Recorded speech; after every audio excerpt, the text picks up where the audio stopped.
Welcome back to Review as we dig deeper into the world of sports. And David Moyes seemed to be keeping his job after all. That's thanks to his fiery godfather, Robin Van Persie. Well, speaking of father, that's what Terry Fenwick seems to be to W Connection. I mean, that kind of spanking that the Savanetta boys took from their central rivals last weekend, only a father could administer that. Well, point 14, it is official. You could only win a match at Mahaika Oval. And I make no apology in saying that. Unless, of course, a special arrangement is made. I don't know, season tickets, team jersey, Wi-Fi at games. Well, that is exactly what I meant. Shame on you sport fans for thinking otherwise.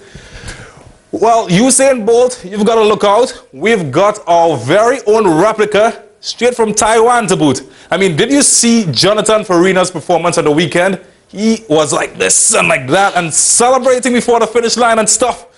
Well done, young man. 10-18 is a fantastic time for a 17-year-old. It kind of reminds me of someone. I think it starts with a D. Okay, let me dust off my book of forgotten names. All right, Darrell Brong. How could I forget? Hey, don't blame me for my Trini memory. Well, speaking of memory, it seems like everybody's all of a sudden remembering the words to that David Rudder song.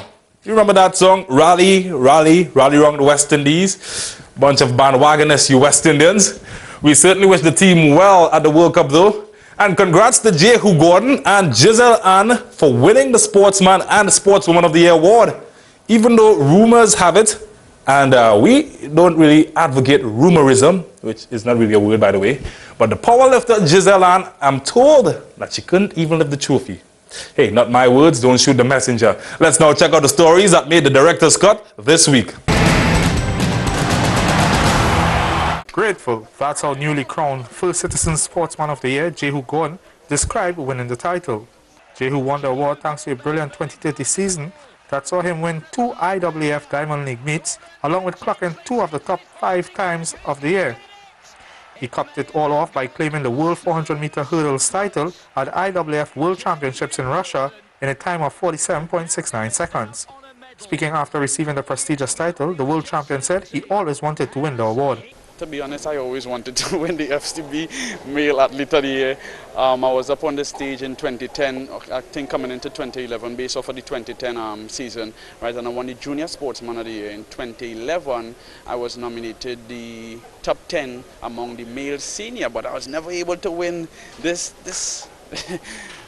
prestigious award, boy. But at this point in time, I'm just happy that I won it. You know, it's just hard work. Competition is so stiff in Trinidad and Tobago that you just never guaranteed this top spot. And at this point in time, it's really to just be grateful. Meanwhile, Sportswoman of the Year, powerlifter Giselle Ann Jackman, said she was in total shock. Jackman copped the award ahead of the likes of short putter Cleopatra Burrell Brown and table tennis player Ryan Chong. And she could not hide her surprise after the ceremony.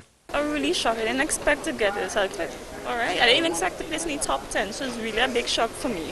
I was so happy because, you know, sometimes you work so hard for something and then, you know, it takes so long to get rewarded. But I'm in powerlifting for like a little over 2 years, and to accomplish placing in the Pan American Games and to get this award, it's like really, I don't know how to describe that anymore.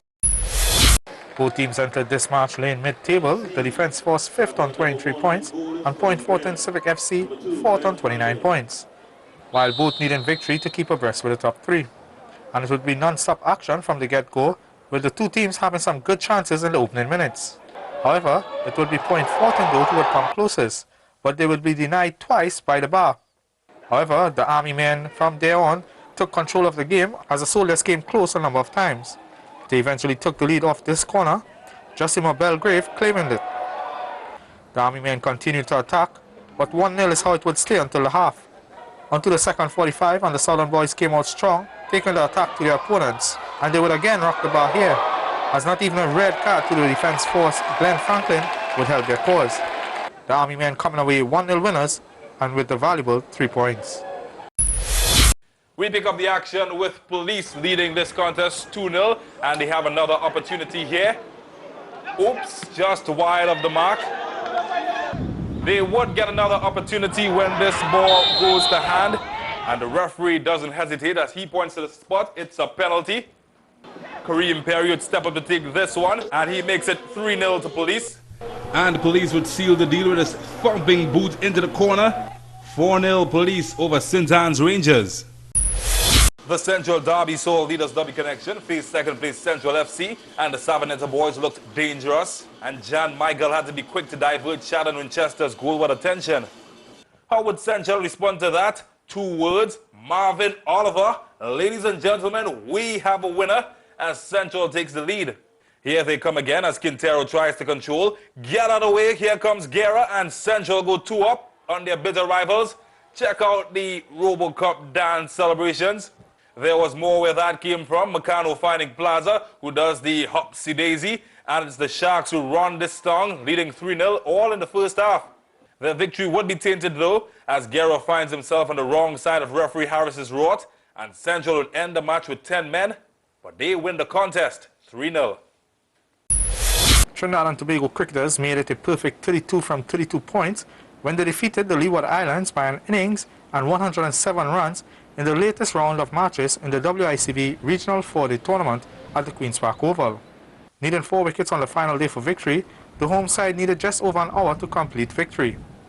Hayden Walsh was the first wicket to go when he was caught at slip of the bowling of skipper Rayad Emmerich.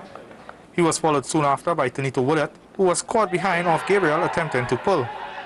There was a brief 54-run partnership between Gavin Tong and Justin Artinez, with the latter getting to 38 while playing some big shots. But when Artinez fell, the writing was on the wall as the innings was wrapped up 2 overs later, the Windward Islands all out for 238. Bowling for TNT, Imran Khan had figures of 5 for 53, while the Leeward Islands skipper Karen Powell top scored with 67. Speaking after the match, Red Force skipper Emmerich was in full praise of his batsmen. Batsmen showed up in this game. We were asking for runs after the first game, and thank God we got it this game. Akil again did the job for us with the bat this time. Young, Katwaru, Bravo and Lewis. So the batting is looking promising. It's early in the season still, but it is for us to continue now. And man of the moment and man of the match, Akil Hussain, who made his maiden century in the match to cup the second man of the match title, said his hard work is paying off. It was a really great achievement for me. I've been working really hard in the nets. Just a couple of days before the match, I left the oval here like 12 a.m. in the morning. I had my little brother and them helping me out, trying to utilize the time as much as possible, spending time batting. I think so. It was just some hard work paid off for me. Valencia Heat took on Schoolers in the Super 10, and the Ministry boys looked hot early, sinking the 3-pointer. And they were making their early shots count. Here's a nice short jumper for your money. Here's another outstanding shot from beyond that finds the hole with the net for 3 more. And check out this highlight moment. 2 left for dead, and Dumarel gets fancy under the rim. Dumarel will return the favor as his teammate drops it like it's hot for more points, as Schoolers led by 1 at the end of the first quarter. Heat would assume the lead after that as they stuffed this one down their throat. And Valencia showed that they had credit to dial distance as well, as they pulled away 43-35 at the half. They would pull away by the third quarter, stretching the lead to 12. Schoolers would try to fight back. Here's a bit of luck and brilliance to make the shot. But this game had one winner, and their name was Valencia Heat, taking victory 75-65. The Hazy Crawford Stadium was the venue for this weekend's Curfew Trials.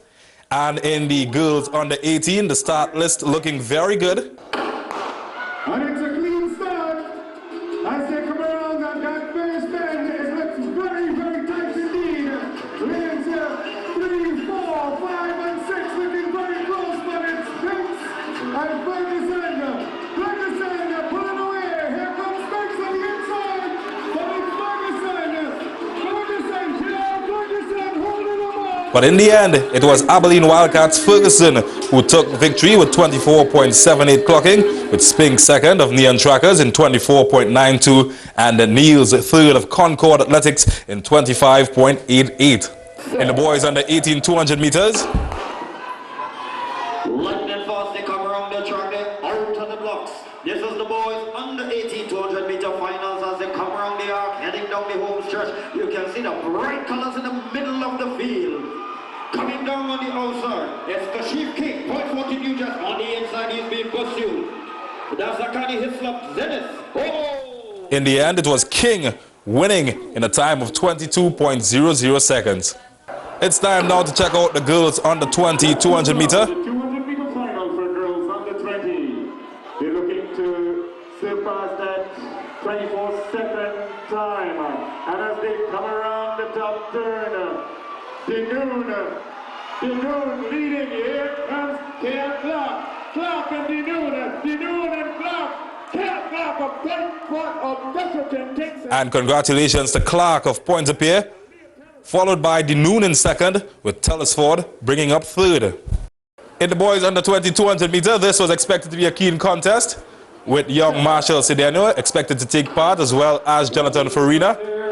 Cedeno should be the favorite to win this one. Guevara on his outside as we come into the turn and into the straight. Unfortunately for Cedeno, he pulled out with injury, and that meant that Guevara would speed away with the title in 21.42 seconds, followed by Ballantyne of Alpha Athletics and Phillips in third.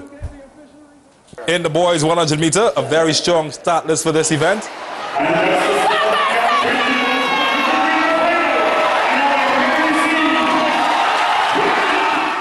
But in the end, there would only be one winner, Jonathan Farina, in a blistering time of 10.18 seconds, winning the boys 100 meter, certainly a bright prospect for the future.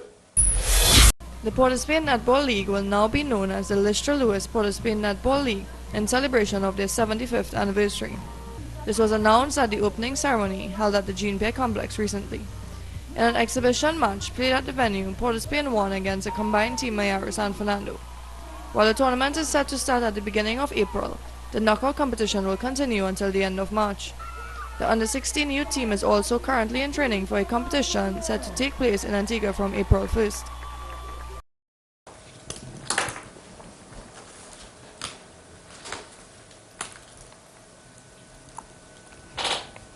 Ready?